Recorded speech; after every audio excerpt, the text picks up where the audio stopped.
નમસ્કાર, હું મનીષા ઠેસિયા. અમારી યુટ્યુબ ચેનલ ગુજરાત સમુદાયમાં આપનું સ્વાગત છે. છેલ્લા ઘણા સમયથી ભારતીય જનતા પાર્ટીમાંથી એવો અવાજ સામે ઉઠી રહ્યો છે. એ ભારતીય જનતા પાર્ટીના ધારાસભ્ય દ્વારા ઉઠાવવામાં આવતો હોય, એમના કોર્પોરેટર્સ દ્વારા ઉઠાવવામાં આવતો હોય કે એમના મંત્રીઓ દ્વારા ઉઠાવવામાં આવતો હોય કે અમારું કોઈ ગાંઠતું નથી, વિકાસના કામ નથી થતા, અમને ગણકારવામાં નથી આવતા. આવી જે વાત વારંવાર સામે આવી રહી છે, ખરેખર આ વાત પક્ષને નુકસાનકારક તો છે જ, પરંતુ ધારાસભ્યો ક્યાંક ને ક્યાંક એવી પણ વાત ઘણી વખત કરતા હોય છે કે અમને હાંસિયામાં ધકેલી દેવામાં આવે છે. મૂળ જે ભાજપી લોકો છે, જે મૂળ પાયાના કાર્યકર્તાઓ છે, જે પક્ષના વફાદાર લોકો છે, એમને ધ્યાને નથી લેવામાં આવતા, એટલે કે એમને કોઈ સ્થાન નથી આપવામાં આવતું, અને જે પક્ષ પલટુ લોકો છે એમને ખાસ કરી વધારે મહત્વ આ પાર્ટીમાં આપવામાં આવતું હોય છે. આવો અવાજ ઘણી વખત ઘણા ધારાસભ્ય મંત્રીઓ દ્વારા ઉઠાવવામાં આવ્યો છે. ત્યારે ફરી એક વખત આવી જ વાત સામે આવી છે.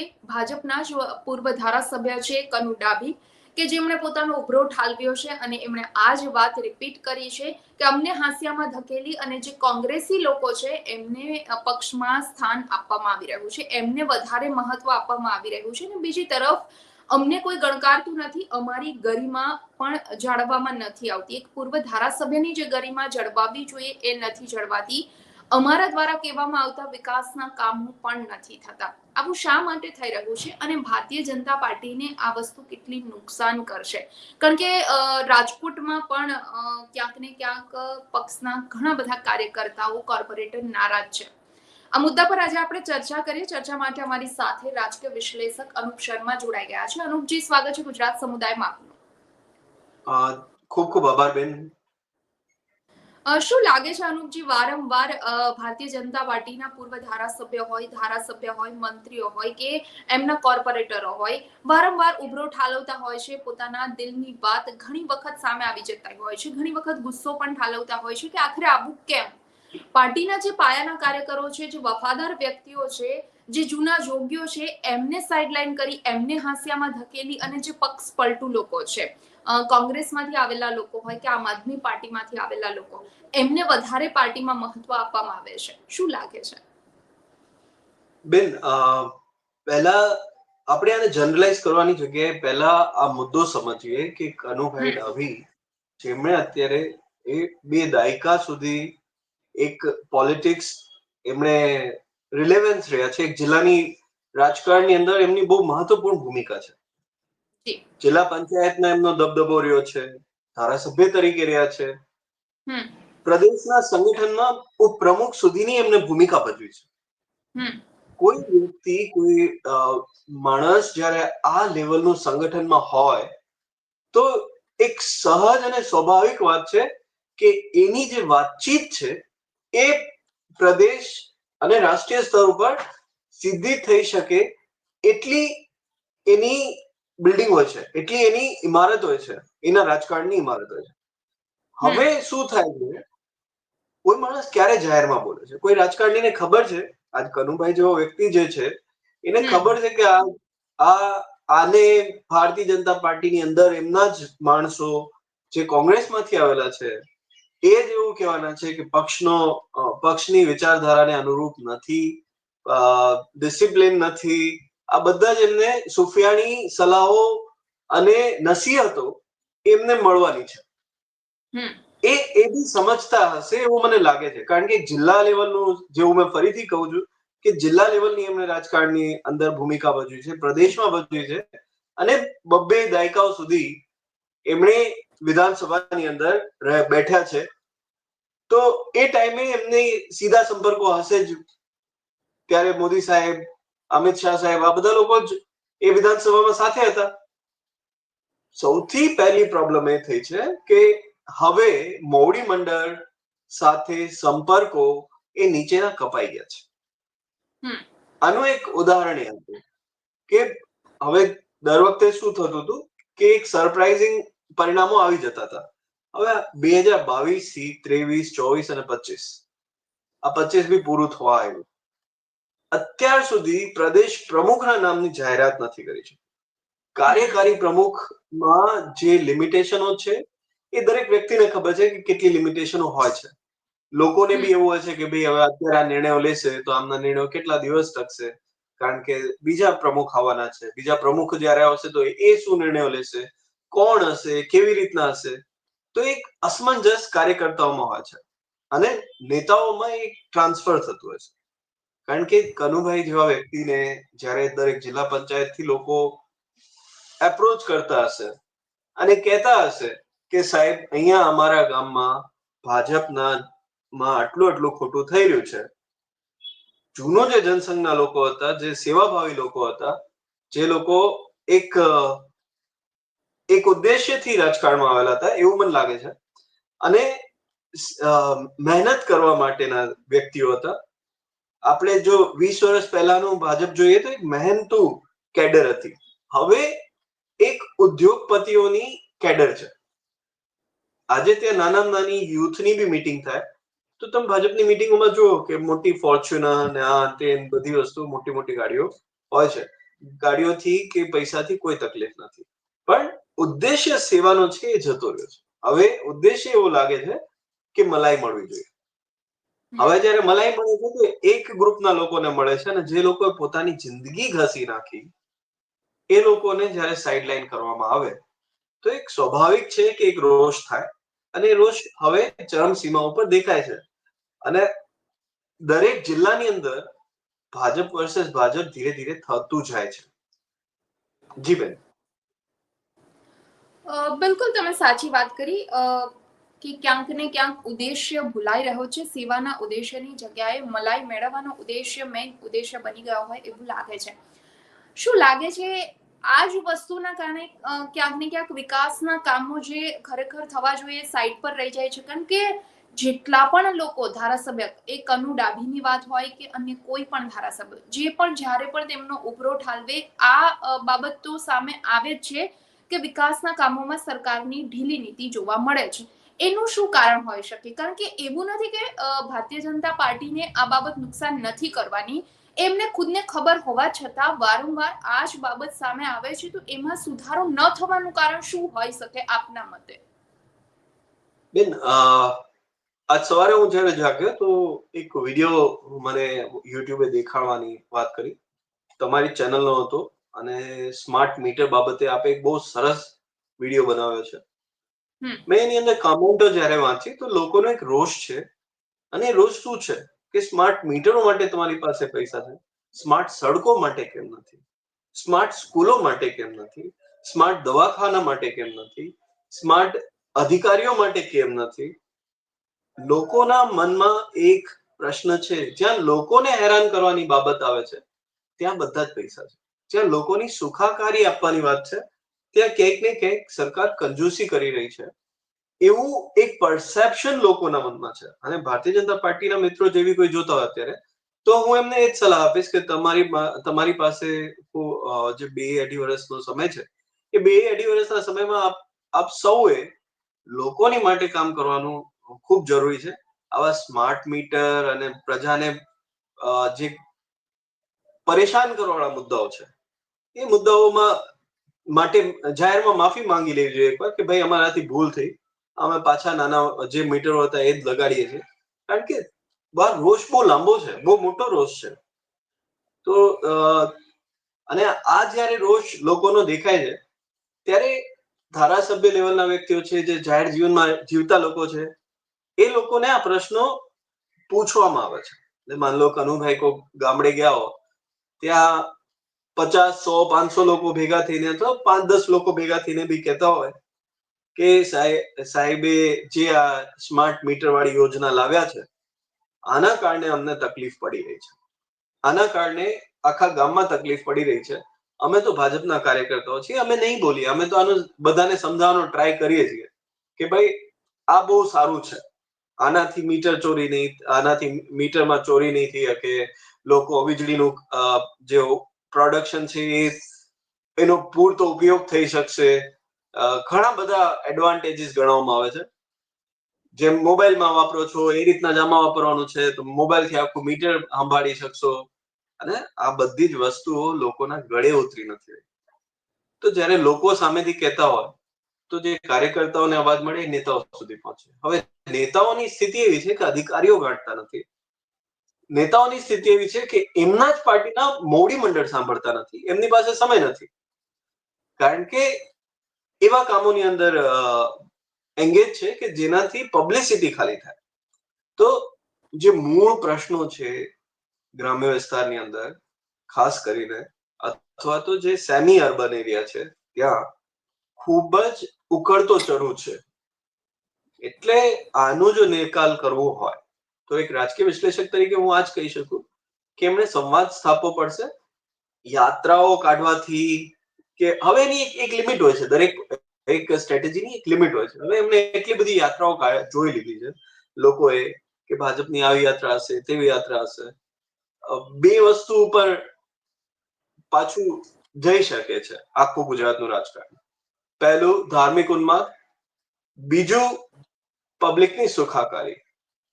બીજાની અંદર મહેનત છે, પહેલાની અંદર ખૂબ સરળ છે. આજે સવારના એક છાપામાં મેં વાંચ્યું કે બરોડાની અંદર ગણપતિજીના પંડાલ પર ઈંડા ફેંકવામાં આવ્યા. અને એક આવા પ્રશ્નો જ્યારે થાય છે તો કલેક્ટરની સીધી જવાબદારી હોય છે કલાકની અંદર કોણ હતું એ ફેંકવાનું. કેવી રીતના કોઈ, જ્યારે તમને ખબર છે કે આવા કાર્યક્રમોની અંદર ધાર્મિક ઉન્માદ સીધી રીતના થઈ શકે છે, તો આ નથી થયું. અને એના કારણે ઘણા બધા પ્રશ્નો ઉદ્ભવતા હોય છે.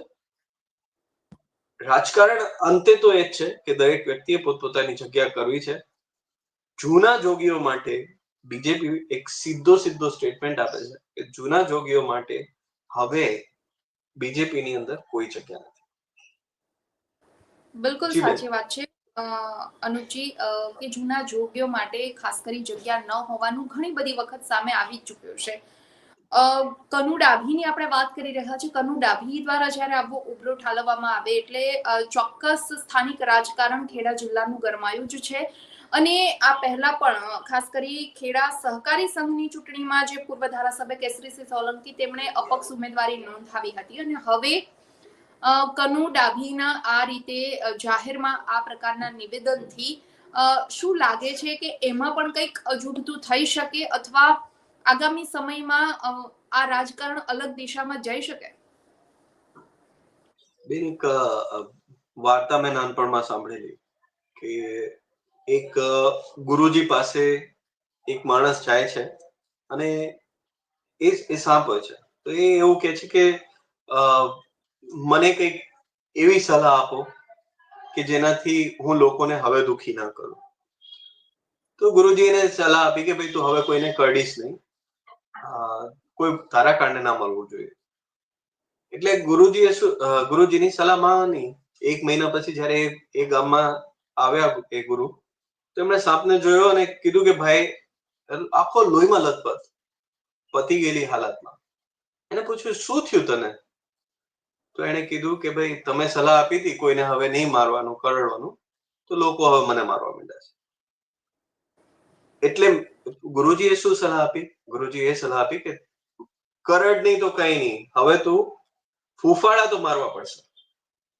તો બીજેપીની અંદર આ ફૂફાડાનો દોર છે. હું એટલે કહું છું કારણ કે એક પછી એક પછી એક પછી એક પછી એક તમે જો લેટર કોને લખવાના છે? કોણ લખે છે? ભાજપના લોકો. કોની માટે લખે છે? ભાજપના લોકો માટે. તો સીધું કરો ને, રાજીનામું કેમ નહીં આપતા? ફૂફાડો આપવાનો છે. પ્રેશર ટેકનિક છે, પોલિટિક્સમાં આને કહેવાય છે પ્રેશર ટેકનિક. એક દબાવ બનાવવાની કોશિશ છે અને બીજેપીનું એક અહંકાર છે કે જે બી દબાવ બનાવશે એને અમે છૂટા કરી દઈશું.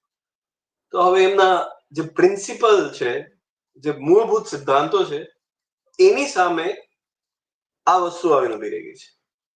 કાં તો એમણે પ્રેશર ટેકનિક ને એક્સેપ્ટ કરવી પડશે અને કાં પછી આ લોકોને છૂટા કરવા પડશે. બંને બાજુથી વેઇટ એન્ડ વોચની સ્થિતિ ચાલે છે. થોભો અને રાહ જોવાની સ્થિતિ છે. બોલવા દો, શું બોલે છે જોઈએ. હજી ચૂંટણીને વાર છે, ચૂંટણી સમય આપણે જોશું. આ બધું જ ચાલે છે અને બંને બાજુથી એવું છે કે અમે થોડુંક હળગાવતા રહીએ, જેનાથી અમારું પત્તું ચાલી જાય. જોઈએ હવે કોનું પત્તું ચાલે છે. બિલકુલ બિલકુલ સાચી જી વાત બેન. છે. અને છેલ્લો સવાલ એ થાય કે આમાંથી જનતાએ શું શીખવું જોઈએ, કારણ કે જનતા ખૂબ હોશિયાર છે, બધું જ સમજે છે કે જો ધારાસભ્યો, મંત્રીઓ કે કોર્પોરેટરના કહેવાથી જો કામ ન થતા હોય, અધિકારીઓ ન ગાંઠતા હોય, તો જનતાના કહેવાથી તો કામ નથી જ થવાના. કે એમના દ્વારા વારંવાર રજૂઆતો કરવાથી, આંદોલનો, ધરણા કરવાથી કે પછી કોઈ પ્રેશર આપવાથી કામ થશે એવું હવે નથી લાગતું. કારણ કે હાર્દિક પટેલે 2 દિવસ પહેલા, આજે જે બી માફ કરશું, કનુ ડાભીએ એવું કીધું કે વિકાસના કામ નથી થતા, સરકારમાં રજૂઆતો છતાં કંઈ નથી ઉગતું. 2 દિવસ પહેલા હાર્દિક પટેલે એવું કીધું, એમના વિસ્તારમાં ગટરના પ્રશ્નો નહીં ઉકેલાય, જો આંદોલન થશે તો એમાં હું હાજર રહીશ. એની પહેલા હીરા સોલંકી અને જીવી કાકડિયા સિંહના મોત મામલે પણ ખુલ્લીને સામે આવ્યા હતા. હવે વારંવાર આ જ રીતે આ બધું થતું રહે છે, તો શું લાગે છે કે જનતા હવે સમજશે કે આ જો ધારાસભ્યો, મંત્રીઓને સામે આવી અને કહેવું પડે કે કામ કરો, અધિકારીઓ કામ નથી કરતા, અમારું નથી સાંભળતા, તો જનતાનું તો આવનારા સમયમાં કોઈ જ નહીં સાંભળે. જી બિલકુલ બેન. તમારો પ્રશ્ન ખૂબ જ સારો છે કે જનતાએ શું શીખવું જોઈએ, શું સમજવું જોઈએ.